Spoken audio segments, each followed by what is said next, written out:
ಹಿರಿಯರ ಅನುಭವದ ಕಿವಿ ಮಾತುಗಳು. ಮಂಗಳವಾರ ತವರಿನಿಂದ ಮಗಳು ಗಂಡನ ಮನೆಗೆ ಹೋಗುವುದು ಬೇಡ. ಶುಕ್ರವಾರ ಸೊಸೆಯನ್ನು ತವರಿಗೆ ಕಳಿಸುವುದು ಬೇಡ.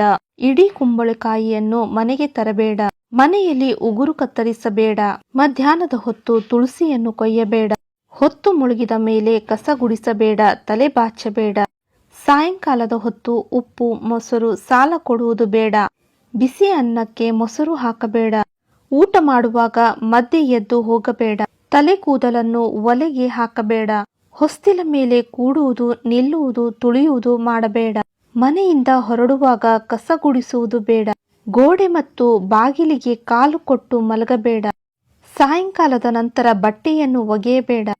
ಒಡೆದಿರುವ ಬಳೆ ಮತ್ತು ಹರಿದಿರುವ ಬಟ್ಟೆಗಳನ್ನು ಎಂದೂ ಧರಿಸಬೇಡ. ಮಲಗಿ ಎದ್ದ ಮೇಲೆ ಹಾಸಿಗೆಗಳನ್ನು ಮಡಚದೆ ಹಾಗೆ ಬಿಡಬೇಡ. ಯಾವತ್ತೂ ಉಗುರು ಕಚ್ಚುವುದು ಬೇಡ. ಸಹೋದರರು ತಂದೆ ಮಕ್ಕಳು ಒಟ್ಟಿಗೆ ಒಂದೇ ದಿನ ಕ್ಷೌರ ಮಾಡಿಸಬಾರದು. ಒಂದೇ ಬಾಳೆ ಎಲೆಯನ್ನು ತರಬೇಡ. ಊಟ ಮಾಡಿದ ಮೇಲೆ ಕೈ ಒಣಗಲು ಬಿಡಬೇಡ.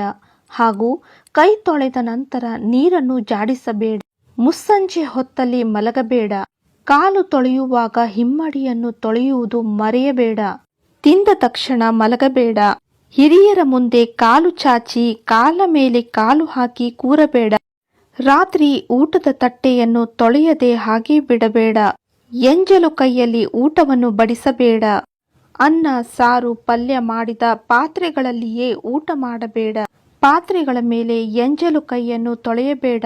ಹಸು ಕರುಗಳಿಗೆ ಪ್ರಾಣಿಗಳಿಗೆ ಹಳಸಿದ ಅನ್ನವನ್ನು ಹಾಕಬೇಡ. ಒಬ್ಬರು ಹಾಕಿಕೊಂಡ ಬಟ್ಟೆಯನ್ನು ಇನ್ನೊಬ್ಬರು ಹಾಕಿಕೊಳ್ಳುವುದು ಬೇಡ. ಮನೆಗೆ ಬಂದ ಮುತ್ತೈದೆಯರಿಗೆ ಅರಿಶಿನ ಕುಂಕುಮ ಕೊಟ್ಟು ಕಳುಹಿಸುವುದನ್ನು ರೂಢಿ ಮಾಡಿಕೊಳ್ಳಿ. ಹರಿದ ತೂತಾದ ಒಳ ಉಡುಪು ಚಪ್ಪಲಿ ಶೂ ಸಾಕ್ಸ್ ಧರಿಸಬೇಡ. ನಿಮಗೆ ಎಷ್ಟೇ ಹಣವಿದ್ದರೂ ಸಾಕಾಗುವುದಿಲ್ಲ. ಅನಾವಶ್ಯಕವಾಗಿ ಹಣ ಖರ್ಚಾಗುತ್ತದೆ. ಮನೆಯ ಒಳಗೆ ಚಪ್ಪಲಿ ಶೂ ತರಬೇಡ. ಹೊರಗೆ ಬಿಡಿ. ಅದು ಕಳೆದರೂ ನಿಮ್ಮ ಕರ್ಮ ಕಳೆಯುತ್ತದೆ. ದೇವಸ್ಥಾನ ಮಠ ಮಂದಿರಗಳಿಗೆ ಹೋದಾಗ ಅಕಸ್ಮಾತ್ ಚಪ್ಪಲಿ ಕಳೆದರೆ ಬದಲಾದರೆ ನಿಮ್ಮ ಕರ್ಮ ಕಳೆಯಿತು ಎಂದು ತಿಳಿಯಿರಿ. ಬೇರೆಯವರ ಚಪ್ಪಲಿ ಹಾಕಿಕೊಂಡು ಬಂದರೆ ಬೀದಿಯಲ್ಲಿ ಹೋಗುವ ಮಾರಿಯನ್ನು ಮನೆಗೆ ಕರೆತಂದಂತೆ. ಹಾಲು ಮೊಸರು ಹಾಲು ಅಡಿಗೆ ಎಣ್ಣೆ ಒಟ್ಟಿಗೆ ತರಬೇಡ. ಶನಿವಾರ ಉಪ್ಪು ಎಣ್ಣೆ ತರಬೇಡ. ಮನೆಯಲ್ಲಿ ನಿಂತಿರುವ ಗಡಿಯಾರ ಹೊಲಿಗೆ ಯಂತ್ರ ಸೈಕಲ್ ಸ್ಕೂಟರ್ ಕೂಡಲೇ ರಿಪೇರಿ ಮಾಡಿಸಿ ಇಲ್ಲವೇ ಮಾರಾಟ ಮಾಡಿ. ದೇವರಲ್ಲಿ ಬೇಡಿ ನಿರಾಶರಾಗಬೇಡಿ. ನಿಮಗೆ ಸಿಗುವ ಸಮಯ ಬಂದಾಗ ಸಿಕ್ಕೇ ಸಿಗುತ್ತದೆ. ಅರ್ಹರಿಗೆ ದಾನವನ್ನು ಮಾಡಿ. ನಿಮ್ಮ ದಾನ ಗುಪ್ತವಾಗಿ ಇರಲಿ. ಅದನ್ನು ಯಾರ ಮುಂದೆಯೂ ಹೇಳಬೇಡಿ. ಮಠ ಮಂದಿರಗಳ ಸ್ವತ್ತು ಹಣಕಾಸು ಒಡವೆ ವಿಷವೆಂದು ತಿಳಿಯಿರಿ. ಅದನ್ನು ದುರುಪಯೋಗ ಮಾಡಿದರೆ ಶಿಕ್ಷೆ ನಿಮ್ಮ ಬೆನ್ನ ಹಿಂದೆ ನೆರಳಿನಂತೆ ಬರುವುದು. ಯಾರನ್ನು ಆಡಿಕೊಳ್ಳಬೇಡಿ. ನಿಮ್ಮನ್ನು ಹೊಗಳಿಕೊಳ್ಳಲೂ ಬೇಡಿ. ಪ್ರಯಾಣದಲ್ಲಿ ಅಪರಿಚಿತರು ಕೊಟ್ಟ ತಿಂಡಿ ತಿನಿಸು ಪಾನೀಯ ಸೇವಿಸಬೇಡಿ. ನೀವು ನಿಮ್ಮ ಅಧಿಕಾರ ಶಾಶ್ವತವಲ್ಲ. ಬೇರೆಯವರನ್ನು ಬೆಳೆಯಲು ಬಿಡಿ. ಅವರಿಗೆ ನೆರವಾಗಿ. ಅನಾವಶ್ಯಕವಾಗಿ ಸಾಲವನ್ನು ಮಾಡಿ ಮರೆಯಬೇಡಿ.